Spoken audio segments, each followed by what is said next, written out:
What's happening, family? You're just in time for another Cannabis News Update.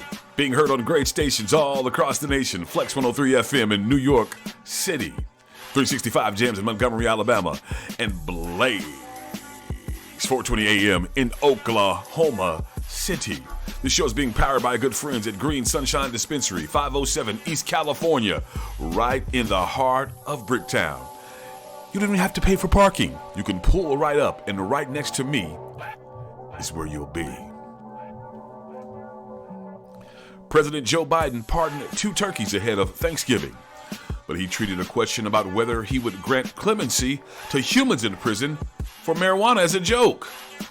And White House Press Secretary Jen Psaki said she had nothing to update on whether the president would follow through on a campaign pledge to give relief to people incarcerated for cannabis.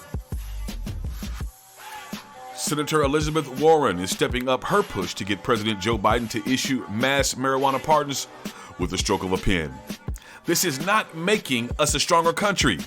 It is undercutting our economy, and it is undercutting racial justice in America. The Alliance for Sensible Markets is leading a coalition of marijuana organizations and calling on the governors of cannabis production states to ask the Department of Justice for enforcement guidance allowing interstate sales to consumer markets.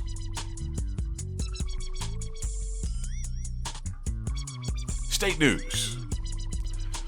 Rhode Island's House Speaker said it's possible, but not probable, that lawmakers will hold a special session to pass marijuana legalization and other bills, and that negotiators have one remaining issue to decide with the cannabis legislation.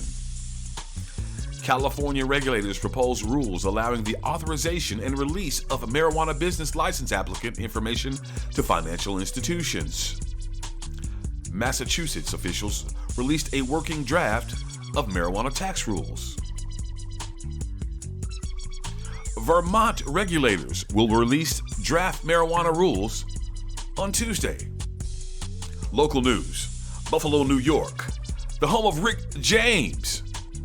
Buffalo is being sued for allegedly improperly firing a firefighter for medical cannabis use. El Dorado, California officials are being sued for allegedly improperly blocking marijuana licensing. Science and Health. A study found that CBD is effective against the otherwise treatment-resistant cancer stem cells. Also, a review concluded that current research with medicinal psychedelics, usually is an adjunct to psychotherapy, has shown encouraging results in treating mood disorders. Culture news. Chris Tucker said he didn't want to participate in sequels to the movie Friday because he didn't want to be associated with marijuana. You have been listening to the Cannabis News Update, heard on the great stations, Flex 103 FM in New York City, 365 Jams in Montgomery, Alabama, and Blaze 420 AM in Oklahoma City. Let's get back into the music. Stay close.